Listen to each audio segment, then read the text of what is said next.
The night air was heavy with smoke and dust. The alien marketplace stretched like a maze of shadows, filled with cries, laughter, and the clinking sound of coins. Strange lights glowed from stalls where merchants sold weapons, rare fruits, and even stolen machines. But at the far end of the market stood something darker, a wooden stage built on stone blocks. It was called the auction block. Here, cages lined both sides. Each cage carried a different life. Most were weak, thin, and trembling. Some were old, but most were young. Children with strange colored eyes, scaled skin, or faint glowing patterns on their arms. They were slaves, treated as property. A crowd had gathered, their voices rising with excitement. Tonight, a new lot of slaves was being sold. Among them was a small alien child, no older than 7. Her hair was tangled, her skin pale under the cold lights. Shackles weighed on her wrists. Her eyes were wide, filled with silent fear. She did not cry. She did not shout. She simply held the bars of the cage and stared at the ground. The merchant, a tall creature with 4 arms and a voice like cracking stone, shouted to the crowd, "Here is a strong young worker, rare bloodline, obedient. She will fetch a high price." His words were cruel. He saw her not as a child, but as a tool. The crowd roared back with numbers, coins lifted high. Among the crowd stood one human. His name was Daniel. He wore simple clothes, his boots covered in dust. He had come to this planet searching for trade, not trouble. But as he looked at the child in the cage, something inside him froze. His chest tightened. He saw her small hands gripping the metal, the hopelessness in her eyes. In that moment, he remembered his own daughter, lost years ago in war. Daniel's fists clenched. He whispered to himself, "No child deserves this." His heart pounded as the bidding grew louder. Aliens shouted numbers.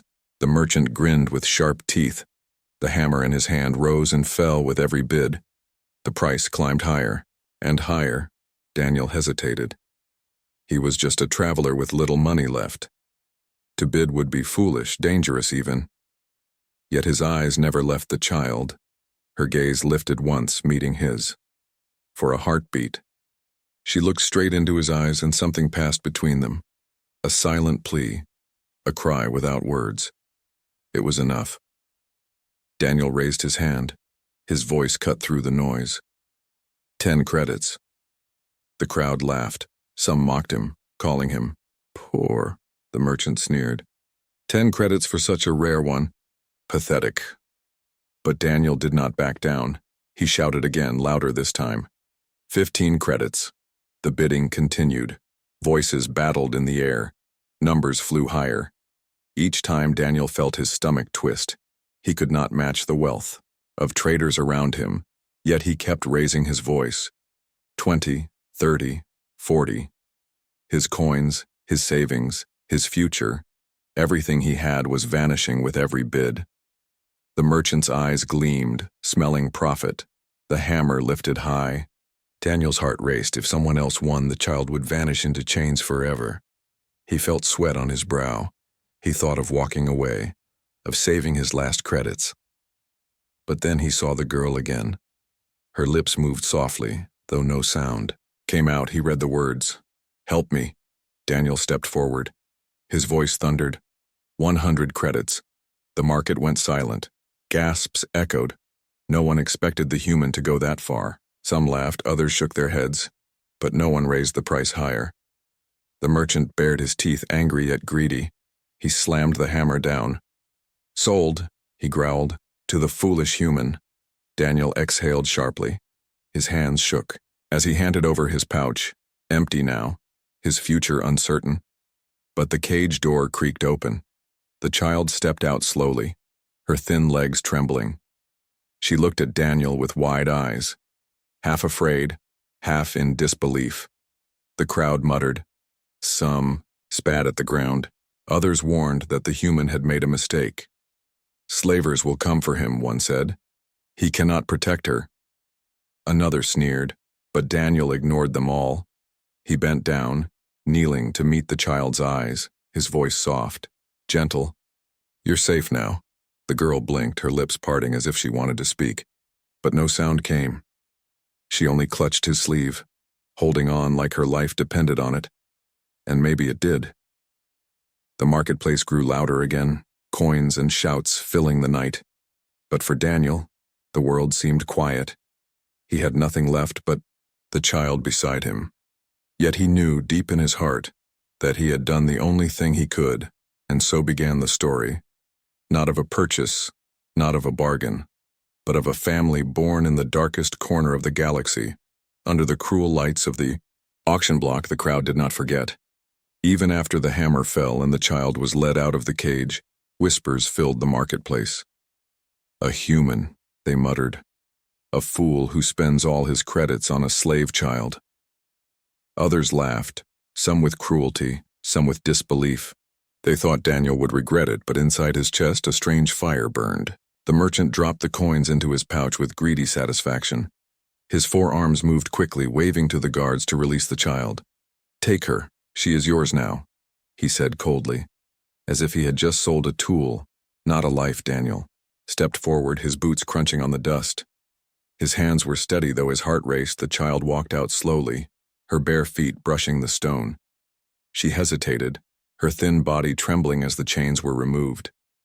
The marks of shackles were red around her wrists. She looked up at Daniel, her wide eyes unsure if this was freedom or another cruel trick. Daniel bent down, his voice soft. "Don't be afraid. You're free now." But the child only lowered her head. She did not understand the meaning of freedom. Not yet. She had never known kindness. She had only known cages. From the corner of the marketplace, a group of alien traders watched, their eyes narrow, their whispers sharp. They were not pleased. To them, Daniel had broken an unspoken rule. Humans were not supposed to interfere. Humans were meant to trade, not to challenge the order of the slave markets. One of them, a tall alien with silver scales, leaned close to the merchant. "You'll regret selling her to him. The slavers will come for the girl, and when they do, the human will lose more than his credits." Daniel ignored the voices. He wrapped his old coat around the child's shoulders, covering her thin frame. She shivered still, but clung to the fabric, her small fingers pressing tight into the cloth. For the first time in years, she felt warmth not from fire or chains, but from something close to care. As they stepped away from the auction block, the girl's eyes lifted to the sky. The stars glimmered faintly above the smoky lights of the market. She whispered something, but her voice was so faint Daniel barely heard it. He leaned closer. "What did you say?" The child hesitated, then spoke again, her voice broken. Why did you save me?" Daniel stopped, his breath catching. How could he explain? His mind went back to a memory. His daughter's face, her laugh, the night he lost her to war. His voice shook as he answered, "Because no one else would, because I couldn't walk away." The child stared at him for a long moment, then lowered her gaze. She did not smile, but the question in her eyes changed. She no longer looked at him as just another buyer, but as something different. The path out of the market was not safe. Traders shoved past, guards glared, and whispers followed them. Some even threw stones toward Daniel's back. "You will regret this, human," one shouted. Daniel's jaw tightened. He pulled the girl closer to his side, ignoring the jeers. When they reached a darker street, Daniel crouched, meeting her eyes. "Listen to me. From now on, you walk beside me. You don't bow your head. You don't belong to anyone anymore. Understand?" The girl's lips trembled. She wanted to believe, but the word free still felt like a dream. She nodded slowly, but the danger was far from over. Not everyone in the market had been willing to give up. Behind them, shadows moved. A group of rough slavers stepped out, their eyes glinting. One carried a whip, another a long blade. Their leader hissed, "That child was meant for our master. You think you can steal her with a few coins, human?" Daniel's body tensed. He had expected trouble. He stepped forward, placing himself between the men and the girl. His voice was calm but firm. "She's mine now. I paid for her. The deal is done." The slaver laughed, his teeth sharp. "A deal, yes, but not with us. Hand her over or we'll take her by force." The girl gripped Daniel's coat tighter, her heart pounding. She wanted to run, to hide, but her feet refused to move. Daniel glanced down at her, his voice steady. "Stay behind me." Then he looked at the men, his eyes cold. "If you want her, you'll have to go through me." The street grew tense. Merchants and bystanders stopped to watch. Some expected the human to be crushed. Others whispered that perhaps he was mad. Daniel stood tall, though inside he knew he was outnumbered. His fists clenched, his breath steady. He had no weapon but his resolve. Then something happened. The slaver raised his whip, ready to strike. But the girl stepped out, her small voice shaking. "No!" she cried. Her chains had been heavy for so long, but at this moment she stood straight. Her eyes glowed faintly under the lights. For the first time she fought against her fear. The crowd gasped. Daniel's heart thundered. He realized the child had a spark, a strength deep inside her that even chains could not kill. He placed his hand on her shoulder gently. "Stay strong," he whispered. The slavers paused, confused by the girl's defiance. Their hesitation was small, but it was enough. Daniel grabbed a broken piece of wood from the ground, lifting it like a weapon. His voice cut the silence. "She's not yours anymore. She's under my protection." The standoff stretched, eyes watching from the shadows. Suspense hung in the air. Then the leader spat on the ground, his voice filled with venom. "This isn't over, human. We'll take her back, sooner or later."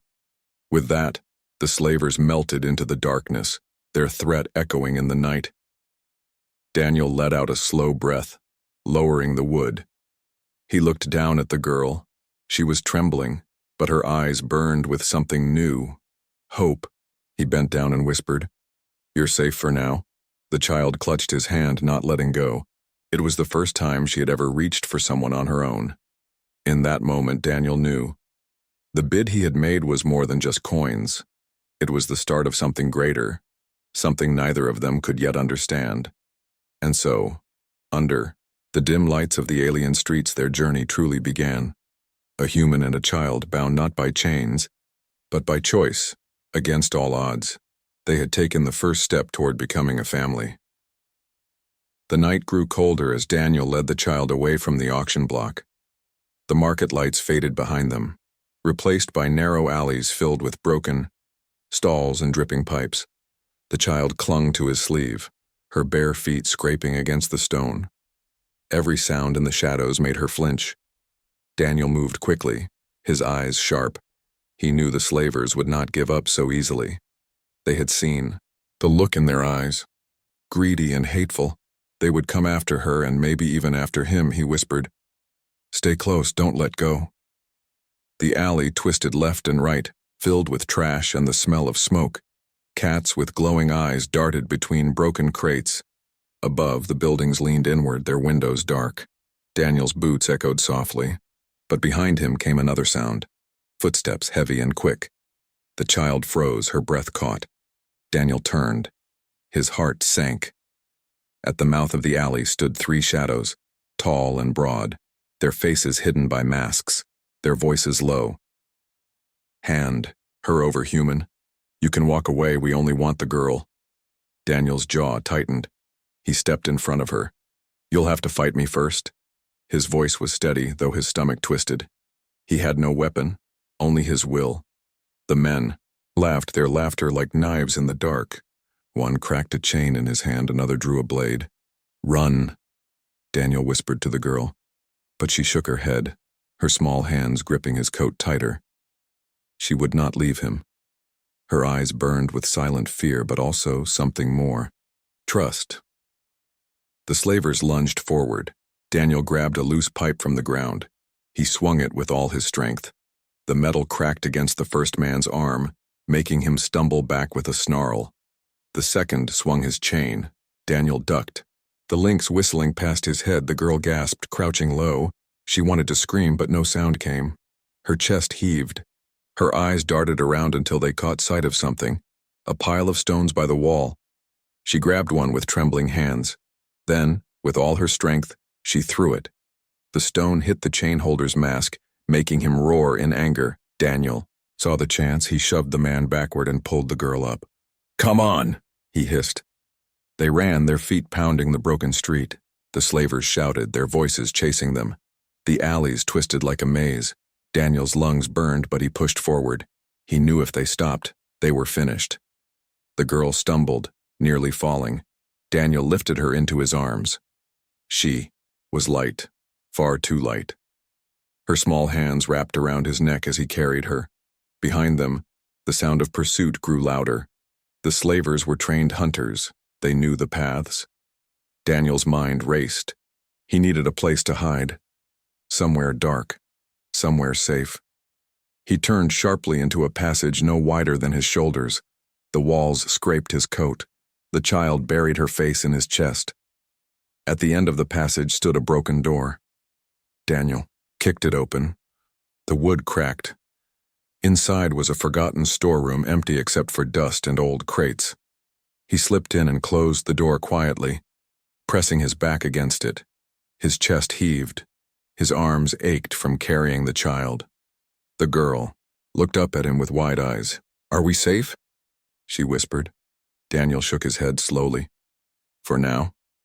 Outside, heavy footsteps thundered past. The slavers shouted to each other. They went this way. Search every street. Their voices echoed until they faded into the distance. Daniel exhaled, his shoulders dropping. He set the girl down gently. She sat on an old crate, her legs trembling. The silence was heavy, only broken by their breaths. Daniel crouched before her. "You were brave," he said softly. "Throwing that stone, it saved us." The child blinked, surprise flickering in her eyes.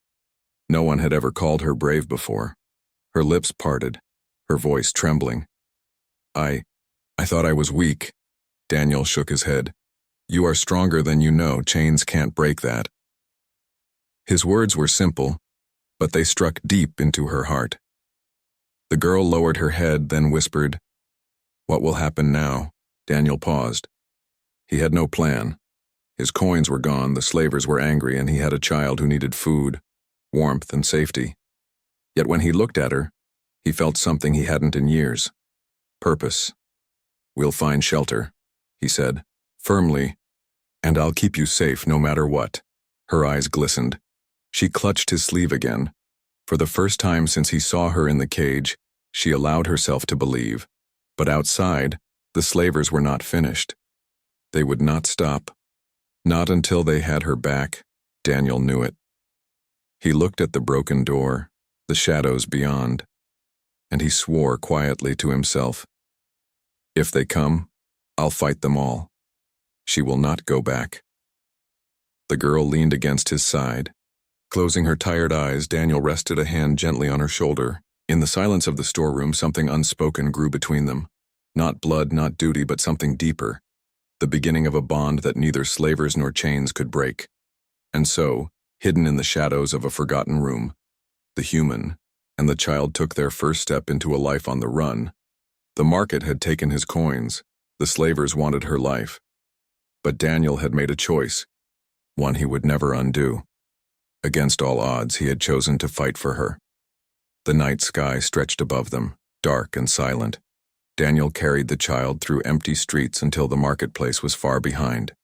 The slavers' voices had faded, but he knew they would return. They were hunters, and hunters never forgot their prey. He needed a place where they could disappear, a place the shadows could hide them. At the edge of the city ruins stood an old human station. It had once been used by travelers long ago, but now it was broken, its walls cracked, and its roof sagging. Most avoided it, believing ghosts haunted the empty halls. For Daniel, that made it perfect. He pushed open the rusted gate, the sound echoing in the night. The child clung to his arm, her steps slow and unsure. The floor inside was covered in dust. Broken glass glittered in the moonlight. A few old crates sat in the corner, covered in cobwebs. Daniel scanned the room. Carefully, his soldier's instinct told him it was safe for now. The girl looked around with wide eyes, her voice small. Is this our home?" Daniel shook his head gently. "Not a home, just a place to rest, but it's safe." She nodded, though her shoulders sagged with exhaustion. Her bare feet trembled as she tried to stand. Daniel noticed her weakness. He pulled off his own coat and laid it on the ground. "Here, sit down." She obeyed silently, curling into the fabric. Her small body shivered as the cold air slipped through the cracks in the walls. Daniel frowned. He had nothing left to give. No fire, no food. Only his presence. For a long time, the room was quiet. Daniel leaned against the wall, his eyes scanning the shadows, his mind filled with questions. Why had he done this? Why risk his life for a child who was not his? He remembered her eyes in the cage, the way they begged silently. And he knew the answer. He could not walk away, not again. The child broke the silence. Her voice was trembling. "What's your name?" Daniel turned toward her, surprised she had spoken. "Daniel," he said simply. She repeated it softly, almost like a test. "Dan... Eel." Then she whispered, "I am called Lyra." Daniel gave a small nod. The name suited her, fragile yet strong. "Lyra," he said, as if sealing the word into his memory. She lowered her head, her hands clutching the coat. "Will they find us?" Daniel walked closer, kneeling in front of her, his voice calm. "Maybe they'll try, but they won't take you, not while I'm alive." Lyra stared at him, her eyes wide. It was the first time anyone had promised to protect her. She had known only fear, commands, and cruelty. Now she was hearing words that felt impossible. Her lips quivered. She whispered, "Why do you care?" Daniel paused. His chest tightened. He saw flashes of another child, his daughter, running through green fields long ago, laughter echoing, then silence replaced by fire and loss. His voice grew low. "Because no one cared for my little girl. When she needed it, I won't make that mistake again." Lyra did not fully understand, but she felt his pain in his voice. She reached out with trembling fingers, touching his hand. It was a small gesture, but to Daniel, it was heavier than any words. The night stretched on. Outside, the wind howled against the cracked windows. Daniel searched through the crates, finding a torn blanket and a metal can. He shook it. Empty. He sighed.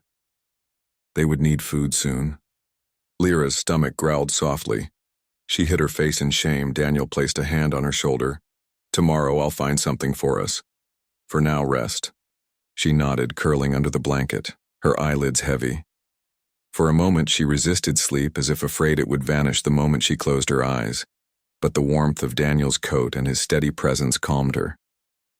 Slowly, her breathing grew soft. Daniel watched her. His heart felt heavy yet strangely lighter than it had in years.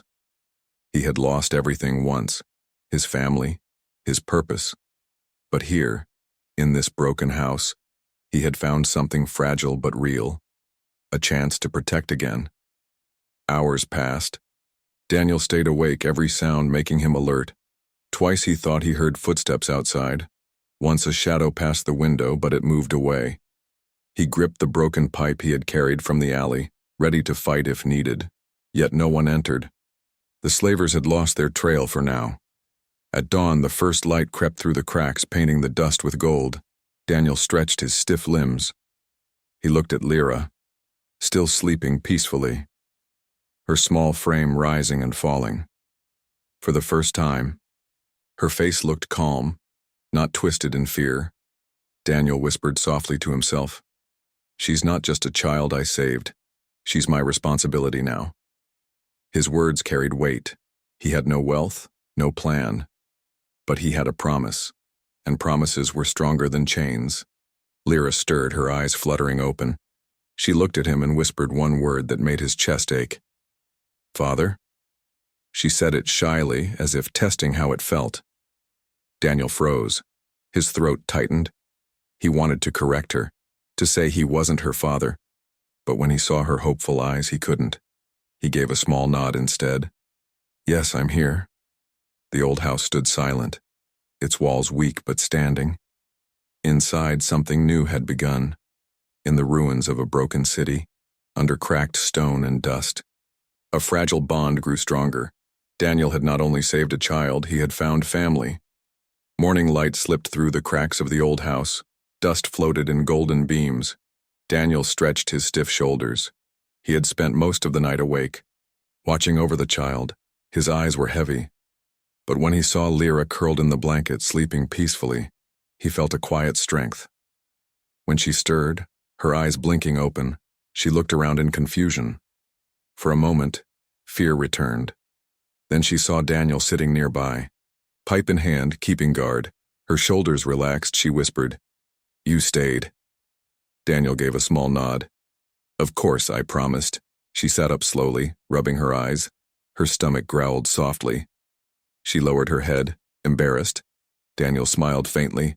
"We'll find food today," he said, his voice calm and steady. Lyra looked at him with surprise, as if no one had ever cared about her hunger before. They left the house together. Daniel kept his hand near hers, guiding her through the broken streets. He avoided the main roads, knowing slavers might still be searching. Instead, he led her down quiet paths, past old shops and crumbling walls. In the shadow of a fallen sign, Daniel found a small vendor who sold stale bread. He traded his last metal tool for a half loaf. It was rough and dry, but to Lyra it looked like treasure. She held it carefully, nibbling slowly as if afraid it would vanish. Daniel watched her, his chest tightening. He had eaten nothing, but when she offered him half, he shook his head. "You eat. You need it more." Her eyes widened. No one had ever given her food without taking something in return. Her lips trembled as she whispered, "Thank you." Daniel only smiled, brushing dust from her hair. "That's what family does." The word struck Lyra like a spark, family. She had heard it before but never known what it truly meant. She looked at him carefully. "Am I your family?" she asked softly. Daniel hesitated, his heart heavy with memories of the daughter he had lost. Yet when he saw Lyra's hopeful eyes, he could not deny her. "Yes," he said firmly. "From now on you are." Tears filled her eyes, but she did not cry. Instead, she clutched the bread tighter, as if holding on to his words. That moment, simple and quiet, tied them together more strongly than any chain. As the day passed, Daniel taught her small things. He showed her how to tie the blanket into a sack, how to listen for footsteps in alleys, and how to hide quickly when danger came.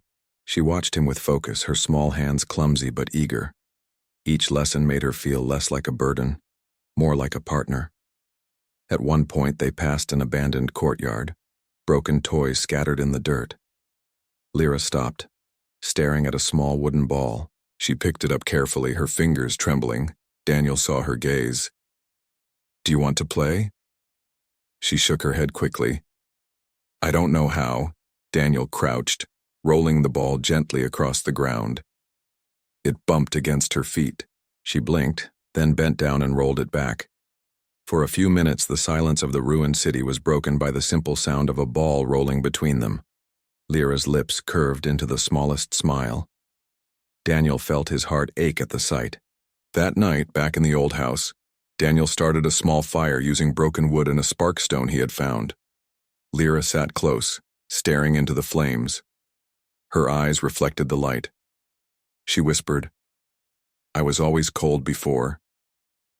Daniel placed his coat around her again. "Not anymore," he said. She leaned closer to him, resting her head against his arm. For a long time, neither spoke. Only the fire crackled.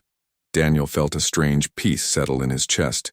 He had nothing, no wealth, no plan, but in this moment, with her beside him, he felt rich. Before sleep took her, Lyra whispered, "Can I call you father?" The words were soft, almost scared. Daniel froze, his throat tight. He wanted to correct her, to remind her he was not her real parent. But when he saw her eyes filled with hope, he could not. He nodded slowly. "Yes, you can." She closed her eyes with a faint smile, holding onto his coat as if it was her shield. Daniel watched her drift into sleep. His own eyes burned. For years he had lived with emptiness, carrying the weight of his loss. But now in this fragile bond he found healing. The slavers were still out there. The danger was far from gone. Yet inside the cracked walls of the old house, something stronger than fear grew. A bond of family, born not from blood, but from choice and sacrifice. Daniel whispered into the night, his voice steady. "She's mine to protect now. No one will take her from me." The fire flickered, shadows danced across the walls, and in the silence, he knew, against all odds, they were no longer alone. The days passed quietly inside the old house. Daniel and Lyra built a rhythm together. Daniel searched the ruins for scraps of food and pieces of cloth, while Lyra cleaned the small corner they called their home. For the first time in her life, the girl felt safe. Her laughter, soft and rare, sometimes echoed in the cracked walls. But safety was a fragile thing. Shadows never stayed away for long. Beyond the ruins, in hidden halls of stone, the slavers gathered. Their master had not forgotten the child who slipped from his chains. He was a cruel alien lord, his body covered in silver scales, his eyes burning with greed. He slammed his fist on the table. "Find the human, find the girl, she belongs to me." His men bowed. Their voices rose in unison. "Yes, master." Soon the hunt began again. Daniel sensed it before they even came close. His instincts, sharpened by years of hardship, warned him. The streets grew quieter. Fewer merchants. Fewer voices. The city seemed to hold its breath. He tightened his grip on the pipe he carried and whispered to Lyra, "Stay close to me. If anything happens, don't let go." That night, the sound of boots echoed in the ruins. Daniel woke instantly. His heart raced. He moved to the window. His eyes narrowed. Dark figures moved through the street, torches burning in their hands. The slavers had returned. Lyra stirred, fear flashing in her eyes. "Is it them?" she whispered. Daniel nodded, his voice firm. "Yes, but we won't run this time." The door rattled as heavy fists pounded against it. "Open, human," a voice growled. "Give us the girl and we might let you live." Lyra clung to Daniel's sleeve, her small body trembling. But Daniel stood tall, pipe in hand, his voice steady. "She's mine now. You'll never take her." The slavers laughed, their cruel voices filling the night. Then the door crashed open, splinters flying. They stormed inside. Daniel pushed Lyra behind him, his body blocking the way. The first slaver swung a blade. Daniel parried with his pipe, the clash of metal and steel echoing in the room. The fight was brutal. Daniel's arms burned as he swung, blocking and striking. The slavers were stronger, trained for violence. Yet Daniel fought with something more. He fought with purpose, with a fire that would not let him fall. Every strike was fueled by the memory of his lost daughter and the fragile hope shining in Lyra's eyes. Lyra crouched in the corner, fear gripping her. But when she saw Daniel stumble under the force of a blow, something inside her broke free. She grabbed a sharp piece of glass from the ground and threw it at the slaver's leg. The man roared in pain. Daniel seized the moment, slamming his pipe into the man's chest. More slavers pressed in, their voices cursed. "The girl is ours." But Daniel growled back, his voice filled with rage. "Not anymore." He fought like a storm, his strength surprising even himself. Yet he knew he could not last forever. Suddenly, the largest of them stepped forward. His mask gleamed under the torchlight, his blade longer, sharper, his voice deep. "You cannot protect her, human. She was born a slave. She will die a slave." Daniel's breath was ragged, his arms heavy, but his eyes burned with defiance. "No child is born a slave," he shouted. His words shook the room. The slaver lunged. Their blades clashed. Sparks flew in the darkness. Daniel staggered but refused to fall. He pushed with every ounce of strength left. The fight stretched long until finally Daniel slammed his pipe across the slaver's jaw. The man fell, crashing to the ground, unconscious. Silence filled the room. The other slavers froze. For the first time they hesitated. Daniel stood bleeding, sweat pouring, his chest heaving, but his stance was unbroken. His eyes warned them, "Come closer and you will not leave alive." One by one, the slavers backed away, dragging their wounded. Their leader hissed, "This isn't the end. The master will come himself. And when he does, no wall, no blade, no promise. We'll save you." Then they vanished into the night, their threats lingering in the silence. Daniel dropped the pipe, his hands shaking. His knees buckled, but before he fell, small arms wrapped around him. Lyra pressed her face against his chest, tears streaming down. "You didn't let them take me," she whispered. Daniel placed, a trembling hand on her head, his voice hoarse. Never, I will never let them take you. In that moment, something stronger than fear bound them together. They were not just a man and a rescued child. They were a family forged in fire, tested, in danger. Their bond had been written not in blood but in sacrifice and choice. As dawn broke, Daniel patched his wounds with torn cloth. His body ached, but his spirit was steady. He looked at Lyra, her small face filled with both fear and hope, and he whispered, "Whatever comes next, we face it together." Lyra nodded. Gripping his hand for the first time, she believed his promise fully. Not even the masters could break what they had built. And so, though the danger grew larger, though the shadow of the master loomed closer, Daniel and Lyra stood side by side, no longer running, no longer hiding, ready to fight for the one thing that truly mattered: family. The sun rose weakly over the broken city, its light spilling across cracked walls and shattered streets. Daniel sat in the doorway of the old house, his pipe resting by his side. His arms ached, his body carried cuts and bruises from the battle the night before. But his spirit was steady. Behind him, Lyra slept under the blanket, her breathing soft and calm. For a brief moment, Daniel allowed himself to believe they were safe. But deep down, he knew the fight was not finished. The slavers had retreated, but their master would not forgive. The silver-scaled lord would come for her. He would not allow a human to defy his rule. When Lyra awoke, she rubbed her eyes and sat up slowly. Her gaze found Daniel. She crawled to his side and whispered, "Are they gone?" Daniel nodded. "For now, but we must be ready." Her lips trembled, but she straightened her back. "I'm not afraid if you're here," she said. Her small voice was filled with a courage that surprised even Daniel.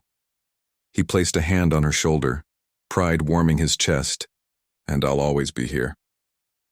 By midday, the sound of drums echoed through the ruins. Daniel's heart sank. He knew what it meant. The master had come.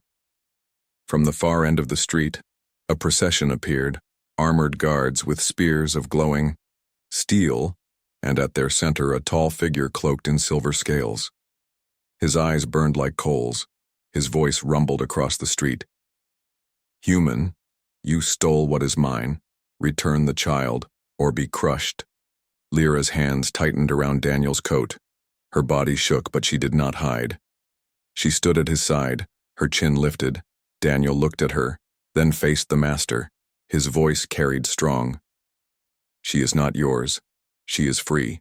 The crowd gathered, merchants and strangers watching from the shadows. Few dared to speak. For years, no one had defied the silver-scaled master. Yet here stood a human, alone, protecting a child. The master laughed, the sound harsh and cruel. "Free? There is no freedom for her kind. They are born to serve." He raised his arm. His guard stepped forward. The air grew heavy with tension. Daniel gripped his pipe tightly. His voice rang out. "No one is born to chains. You call her property, but I call her daughter." His words struck the crowd like thunder. Lyra's eyes widened, tears welling. She had never heard anyone claim her like that. Not as a tool, not as a slave, but as family. The master snarled, his scales flashing in. "The light, then you will die with her." With a roar, his guards charged. The battle erupted in the street. Daniel swung his pipe with fierce strength, blocking and striking. Every blow threatened to crush him, but he refused to fall. Lyra crouched behind him, but she did not stay idle. She remembered his lessons. She grabbed stones from the ground, hurling them at the guards. Her defiance startled them. For the first time, she fought not for survival, but for family. The fight raged. Daniel staggered, blood on his arm, but his eyes never wavered. He fought with the strength of a father protecting his child. The crowd began to murmur. Some cheered quietly, others whispered, "The human fights for her. He will not break." Finally, Daniel faced the master himself. The silver-scaled lord swung his blade, sparks flying as it struck against the pipe. Daniel's arms shook, the weight nearly too much. The master sneered, "You are weak, human. You cannot win." Daniel's voice roared back, Maybe I am weak, but I will never stop fighting for her. He swung with all his strength, striking the master's jaw. The alien staggered back, stunned. The crowd gasped. Never had anyone struck him before. Daniel stood, tall, bleeding, but unbroken. She is not yours, he growled. She is mine to protect, mine to call family. Lyra ran to his side, clutching his hand. Her small voice rose, and he is my father. The master looked at them, his eyes burning. But something in the crowd shifted. Merchants and strangers began to murmur louder. Their voices joined. She is free. She is free. The chant grew, echoing through the street. The master's eyes narrowed. He could kill Daniel, but he could not silence the voices rising around him. With a furious hiss, he turned and stormed away. His guards followed. The slavers melted back into the shadows. Their threats hung heavy in the air, but they did not strike again. For now, the fight was over. Daniel dropped his pipe, his chest heaving. Lyra wrapped her arms around him, pressing her face into his chest. "We did it," she whispered. Daniel's hand rested on her back, his voice soft.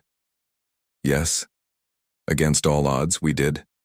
The crowd slowly dispersed. Some nodded to Daniel with respect.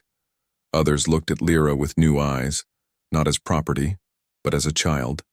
Daniel knew the danger was not gone. The master would never forget. But he also knew they were no longer alone. That night, in the quiet of the old house, Lyra curled close to him, her voice drowsy. "We're family now, right?"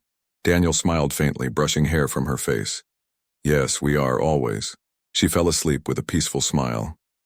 Daniel sat awake, staring at the stars through the cracks in the roof. His heart ached with wounds and memories, but it also burned with hope.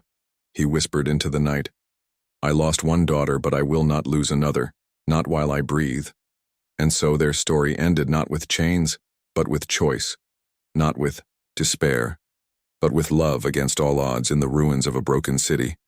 A human and an alien child had built something stronger than fear, something even slavers could not destroy. They had built a family,